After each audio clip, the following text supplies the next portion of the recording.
বারবার আমি এখানে চলে আসি। নমস্কার বন্ধুরা, সবাইকে সুস্বাগতম। আমি চলে এসেছি শ্রীকৃষ্ণ প্রণামী মন্দিরে, যেটা হলো ইস্কন মন্দিরের পাশে। অনেকে হয়তো এই মন্দিরটাকে চেনে।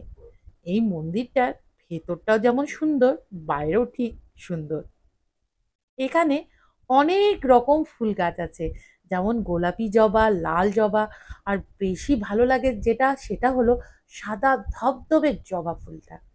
এখানে ৩ রকমের জবা ফুলের গাছ আছে। বেশ ভালো লাগে। এখানে বিকেল বেলায় সবাই পায়চারি করছেন। আমি তো এসেছিলাম বিকেল বেলায়। আমি প্রায় বিকেলেই আসি এখানে। আবার সকালেও কিন্তু এখানে সবাই পায়চারি করেন। আর বিকেল বেলাও পায়চারি করেন। অনেকে ফ্যামিলি নিয়ে আসেন, এখানে বসেন, বাচ্চারা খেলাধুলা করে। আবার অনেকেও না এখানে রিলস বানায়। আমি দেখেছি, বেশ ভালো লাগে। সেই ভিডিওগুলো কিন্তু আমি আগে আপনাদের সাথে শেয়ার করেছি। ওই যে জায়গাটা দেখছেন সোজা, এখানে যোগা শেখানো হয়। আর আমার কর্তাবাবু এখানে যোগা শিখতে আসেন। শিখেও সাথেও আমার কর্তাবাবু হলেন যোগা শিক্ষক এখানকার, এই প্রণামী মন্দিরে। আমি মন্দিরটার বাইরে ঘুরে দেখছি। আমিও আসলে সবার মতন একটু পায়চারি করি, মানে মন্দিরটার চারদিক দিয়ে ঘুরতে খুব ভালো লাগে। এটা হলো মন্দিরের বাইরের দিকটা, খুব সুন্দর। ওই যে বললাম অনেক রকম গাছ লাগিয়েছেন ওনারা, আর গাছগুলো ওনারা খুব যত্ন নেন। বেশ ভালো লাগলো। আর মন্দিরের বাইরেটাও কিন্তু খুব সুন্দর দেখতে, মানে মন ভরে যায়।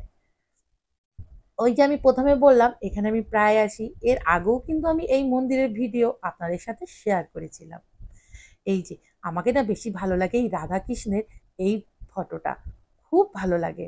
এখানে সবাই কি সুন্দর খালি পায়ে ঘাসের উপর দিয়ে হাঁটছেন। এখন তো আর কোথাও ঘাস মাঠ দেখতেই পাওয়া যায় না। আর এখানে আছে শ্রীকৃষ্ণ প্রণামী মন্দির স্কুল। এই যে কি সুন্দর বাচ্চারা দৌড়াদৌড়ি করছে। আর এই চূড়াটাও খুব ভালো লাগে। এই যে সবাই কি সুন্দর বসে বসে গল্প করছে। আবার দেখছি এখানে অনেক রকম গাছ। প্রথমেই তো বললাম কত রকমের গাছ। এই যে কি সুন্দর ফুলগুলো। চূড়াটা কিন্তু অনেক বড়। দূর থেকে দেখলেও মনে হয়, কাছের থেকে আসলেও মনে হয় অনেক বড়। এই যে ফুলগুলোর খুব সুন্দর গন্ধ বেরিয়েছিল। আর যেহেতু আমি বিকেলবেলা এসেছিলাম, হালকা হাওয়ার সাথে ফুলগুলোর গন্ধ ভীষণ ভালো লাগছিল। আর এই যে মন্দিরের আরেক দিকেও গেট আছে। এই যে এই দিক দিয়েও প্রবেশ করা যায়, কিন্তু এই গেটটা না সবসময় বন্ধই থাকে। অনেকে বাইরের থেকে এই মন্দিরটা এখান থেকে দেখে নেয়। অনেকে দেখলাম মন্দিরের সিঁড়িতেও বসে আছেন। তারপর আমি ভেতরে ধীরে ধীরে যাচ্ছিলাম মন্দিরে। এই যে আমিও মন্দিরের ভেতরে চলে আসলাম। মন্দিরের ভেতরের বাইরেটাও কিন্তু বেশ সুন্দর। শ্রীকৃষ্ণের অনেকগুলো ছবি আছে, ছোটবেলার, বড় হয়ে। এই যে ভেতরেও কিন্তু কি সুন্দর ঝকমক ঝকমক করছে চারদিকটা, মানে মনটা ভরে যায়। মনে হয় কি এখানেই বসে থাকি। এই যে আর সামনে কি সুন্দর গান হচ্ছিল। এখন তো সবাই বাইরে পায়চারি করছে। সবার যখন পায়চারি হয়ে যায় তখন সবাই আবার ভেতরে এসে বসেন। বেশ ভালো লাগে, তখন আবার ভেতরটা ভিড় হয়ে যায়। এখানে তো বসার জায়গাটাও কি সুন্দরভাবে করা আছে। চারদিকটা কি সুন্দর চকমক চকমক করছে। এইরকম চকমক দেখে না চোখটাও আরাম পায়, আর মনটাও যেন জুড়িয়ে যায়। আমি ভেতরে কিছুক্ষণ বসেছিলাম, তারপর তো বাইরেও বেরিয়েছিলাম।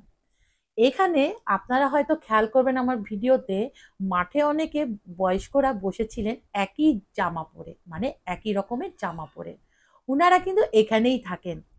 এখানে শুনলাম যে রাস্তায় যারা ভিক্ষাবৃত্তি করে জীবন চালায়, হয়তোবা অনেক মানসিক ভারসাম্যহীন ভাবে ঘুরে বেড়ায়, এনজিও দ্বারা ওনারা এখানে নিয়ে আসেন। তারপর এই মন্দির থেকেই ওনাদের খাওয়া দাওয়া, অসুখ হলে ওষুধের ব্যবস্থা, ফল, সব কিছুর দায়িত্ব এই মন্দির পালন করে থাকেন। এখানে কিন্তু আবার বসন্ত পঞ্চমীতে, মানে সরস্বতী পুজোর সময় প্রত্যেক বছর গণবিবাহের আয়োজন করা হয়। আমরা কিন্তু এই বছর গণবিবাহটা দেখেছিলাম, সেটাও আমি আপনাদের সাথে শেয়ার করেছিলাম। এই মন্দির থেকে এইরকম সামাজিক কাজগুলো করা হয়। যার জন্যই কিন্তু আমাকে বেশি ভালো লাগে। তাই তো আমি প্রত্যেকবার এখানে চলে আসি। আর খুব সুন্দর জায়গা। মন্দিরের দেয়ালগুলোতেই ওই যে প্রথমে বললাম আমি, শ্রীকৃষ্ণের ছোট থেকে বড় হওয়া অবধি সব ছবিগুলো দেওয়া আছে। মন্দিরটার সব দিক দিয়েই গেট আছে। এই যে এদিকের গেটটা থেকেও মন্দিরের ভেতরটা খুব সুন্দর লাগছে, চকচক করছে। এইটাই হলো শ্রীকৃষ্ণ প্রণামী মন্দির, ইস্কন মন্দিরের পাশে। আপনারাও এসে ঘুরে যেতে পারেন, আপনাদেরকেও ভালো লাগবে। এখানে নানা রকমের সামাজিক কাজের সাথেও এখানে নানা রকমের অনুষ্ঠানও হয়ে থাকে। মাঝে মাঝে অনুষ্ঠানগুলোতে আমি যোগ দিই, বেশ ভালো লাগে। আবার নতুন কিছু নিয়ে আমি হাজির হচ্ছি। ততক্ষণের জন্য টাটা।